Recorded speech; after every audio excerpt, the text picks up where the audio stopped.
আজকে ২৬শে মার্চ। আমরা ছোটোবেলা থেকে ২৬শে মার্চকে স্বাধীনতা দিবস হিসেবেই দেখে আসছি বা আমরা সেভাবে করে আসছি, পালন করে আসছি। তো বেশি কিছু বলবো না, কিন্তু বর্তমান দেশের প্রেক্ষাপটে শুধু একটা বিষয় মনে আসছে বারবার, তাই ভাবছি যে আপনাদের সাথে শেয়ার করি। বাকিটা আপনারাই বিচার করবেন, ভেবে দেখবেন। সেটা হচ্ছে যে মনে করেন আবহাওয়ার পূর্বাভাস বলে না, যারা আবহাওয়াবিদ তারা আবহাওয়ার পূর্বাভাস বলে। তো আমাদের 1971 সালে যে আমাদের দেশে কিছু একটা হয়েছিল, সেই বিষয়ে আমরা কতটুকু জানি? আমরা হতে পারে সে সময় আমাদের মোটামুটি জনসংখ্যা ছিল ৭ থেকে ৭.৫ কোটি। আর ওই সময় আমাদের কতজন মতো মারা গিয়েছিল, বা ওই সময় কতজন, এবং প্রায় ৩০ লক্ষ, অনেক মানে বলা হয়ে থাকে ৩০ লক্ষ শহীদ, বা তার মধ্যে মা বোনের সম্মানও ছিল জড়িত। তো সংখ্যাটা ৩০ লক্ষ না হোক, ২০ লক্ষ হোক বা ১০ লক্ষ, যাই হোক, সেটা কথা না। টোটাল একটা দেশের জনসংখ্যা আর সাথে সেটা পার্সেন্টেজে কেমন ছিল, সেটা একটা কথা।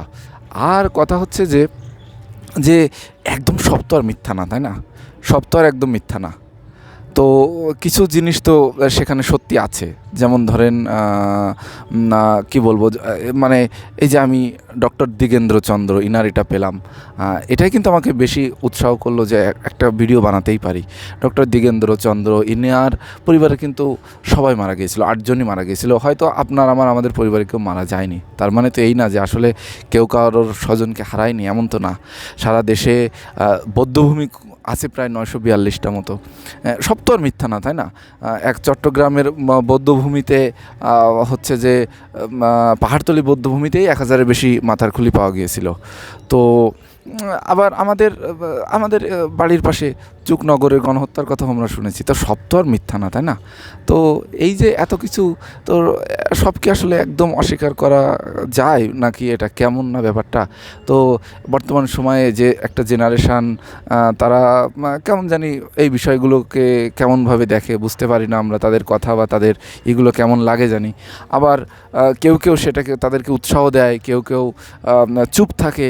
তো এই যে সব কিছু মিলাই একটা লক্ষণ দেখা যাচ্ছে, বা এই যে একটা পূর্বাভাস, এই পূর্বাভাসটা একটু খারাপ আবহাওয়ারই পূর্বাভাস বলে মনে হচ্ছে। কারণ এমনও তো হতে পারে যে জেনারেশন আজকে এই করছে, তাদের পরবর্তী জেনারেশনরাও তাদের সাথে এরকম কিছু করতে পারে। কারণ কি, এটা তো মানে এই ধরনের প্রবণতাটা কিন্তু রক্তের মধ্যেই প্রভাবিত হয়।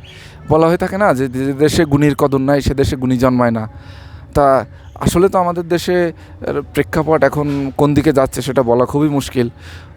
আজকে ২৬শে মার্চ, ৭১ সালের ২৫শে মার্চ রাতে যে কী হয়েছিল, একটা জাতিকে মানে একদম মেরুদণ্ড ভেঙে দেওয়ার জন্য তার শিক্ষিত সমাজকে কিভাবে মানে হত্যা করা হয়েছিল, সব কিছু কি মিথ্যা, বা সব কিছু কি একদম মানে কিছু হয়নি, কিছু না, এরকম কি আসলে ব্যাপারটা?